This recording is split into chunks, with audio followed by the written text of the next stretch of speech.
What if the man who once carried God's own law down a mountain spent his final years unable to remember he ever played him at all? The Ten Commandments wasn't just a movie. It felt like thunder and gold, and a voice that seemed to come straight from the sky. Slaves became free, kings lost everything, and one man walked through fire, water, and doubt to change the course of history. And somewhere on this list, someone walked away from Hollywood completely and turned into someone you would never expect. Let's find out who. Number 1, we have a man who carried the weight of an entire nation on his shoulders, and decades later, forgot he ever did it at all.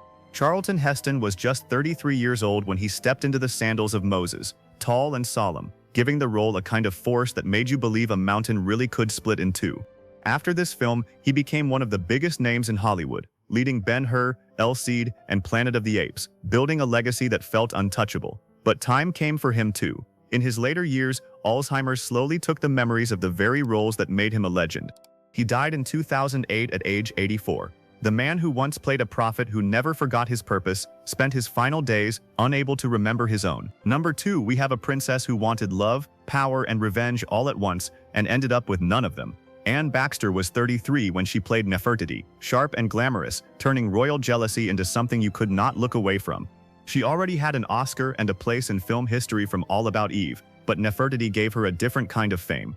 In 1985, a stroke took her life at 62. She played a woman desperate to hold on to power until the very end, and maybe that is exactly how life treated her too. Number 3, we have an actor who spent his career playing men you were never supposed to trust, and somehow made you root for them anyway. Edward G. Robinson was already 62 when he took on this film, bringing the same sly, dangerous energy that made him a legend of old gangster movies. He played Dathan with a hunger for comfort so real that every line felt like a threat or a bargain. In 1973, bladder cancer took him at 79. That means it has been over 50 years since we lost him, and somehow his voice still feels like it is right there in the room. Robinson never needed to shout to make you afraid of him, and that is a skill almost nobody in Hollywood ever truly mastered. Number 4, we have the woman who gave this story its quietest kind of power, and later became one of the most beloved faces on television. Yvonne De Carlo was 34 when she played Sephora, warm and steady, giving Moses a love that felt real beside all the palace chaos. Years later, she found a whole new audience playing Lily Munster on The Munsters, proving she could be just as loved for comedy as for drama. She died in 2007 at 84 from heart failure. Sephora never wore a crown, but De Carlo made her impossible to forget anyway. By the way, if stories like this hit you right in the chest, hit subscribe, because we drop new stories like this every 2 days. Number 5, we have a man who left acting behind completely and built a second career so different you would never guess it was the same person. John Derek was only 30 when he played Joshua, young and devoted, following Moses like a man who truly believed. But here is the part almost nobody expects. Derek eventually walked away from acting and became a director and photographer instead, spending the rest of his career shaping other people's images instead of his own. He died in 1998 at 71 from heart disease. The loyal young follower on screen became the man pulling the strings behind the camera, and that kind of reinvention almost never happens in Hollywood. Number 6, we have a king who measured every single word before letting it leave his mouth, on screen and maybe off it too. Cedric Hardwicke was 63 when he played Sethi, regal and controlled, giving the pharaoh an authority that felt earned rather than performed. He had already spent decades building a respected career on stage, the kind of actor other actors admired. In 1964, emphysema took him at 71. Think about that for a second. That is over 60 years gone since we lost him, and the film still plays like it was made yesterday. Hardwicke gave Sethi pride and suspicion, but also a strange softness toward Moses, and that detail is what turned a king into a real person. Number 7, we have a woman whose single act of kindness changed the entire direction of this story. Nina Falk was 32 when she played Bethiah, graceful and compassionate, giving Pharaoh's daughter the warmth needed to make Moses' rescue feel sacred. She went on to build a long career in film, television, and teaching, respected both in front of the camera and behind it. She died in 2008 at 84 from complications of a blood disorder.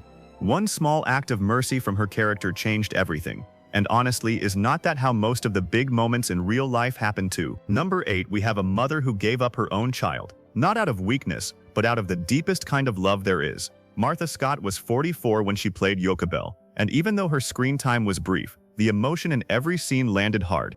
She spent a long career across stage, film, and television, often playing mothers with that same quiet strength. She died in 2003 at 90, from natural causes. You do not need a lot of screen time to break someone's heart, and Scott proved that in just a few minutes. Number 9, we have a woman who could make a room feel colder just by walking into it.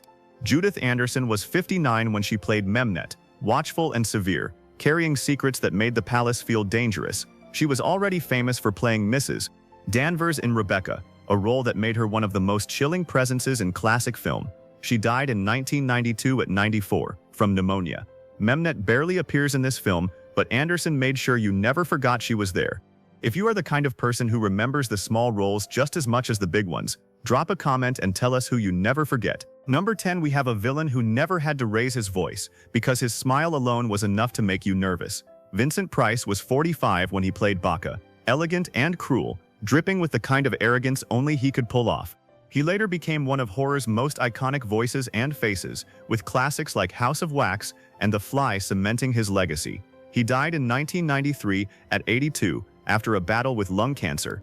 Price did not need to shout to make you want his character punished, and that is a skill very few actors ever truly master. Number 11, we have a man whose face seemed almost built for scripture, lean, solemn, and touched with something ancient. John Carradine was 50 when he played Aaron, standing beside Moses as witness and believer through the whole story. He went on to work across hundreds of films and television shows, becoming one of Hollywood's most recognizable character actors. He died in 1988 at 82, from heart failure. Carradine gave Aaron a spare, quiet presence, the kind of face that felt like it belonged in an old painting rather than a movie screen. Number 12, we have a sister who carried fear and faith for years, and gave a massive film one of its most personal moments. Olive Dearing was 38 when she played Miriam, watchful and wounded, making Moses' family story feel intimate inside all that spectacle. She kept working in film, television, and theater for years, often bringing a serious, thoughtful quality to her roles. She died in 1986 at 67 after a battle with cancer. That is 40 years gone now since we lost her, and the story she helped tell is still being watched today, right now, by you. Miriam could have disappeared into the background of a film this massive, but Dearing made sure she never did. Number 13, we have a pharaoh trapped by his own pride, his own love, and his own power, and it destroyed him in the end. Yul Brynner was 36 when he played Rameses, commanding and sharp, matching Heston's Moses scene for scene with pure intensity. He was already a massive star from The King and I, and this role showed a completely different side of his power on screen. He died in 1985 at 65, after a battle with lung cancer. Brynner did not just play a villain in a crown, he played a man whose downfall felt grand, bitter, and completely unforgettable. Number 14, we have the one cast member on this entire list who is still alive today, quietly and far away from any camera. Debra Paget was only 23 when she played Lilia, fragile and sweet, making her character's suffering feel painfully real. She kept acting for a few more years before walking away from Hollywood completely in the 1960s, and she never really looked back. As of 2026, she is 92 years old and has spent decades living privately, away from every spotlight that once followed her. Paget played a young woman trapped inside a cruel world, and in real life, she found a way to finally walk free of it. If this cast took you back, share this video with someone who grew up watching this film with you, and tell us in the comments which cast member's story moved you the most. Out of everyone who once stood on that mountain, in front of that parted sea, playing prophets, kings, and princesses, only one of them is still alive today to remember what it actually felt like.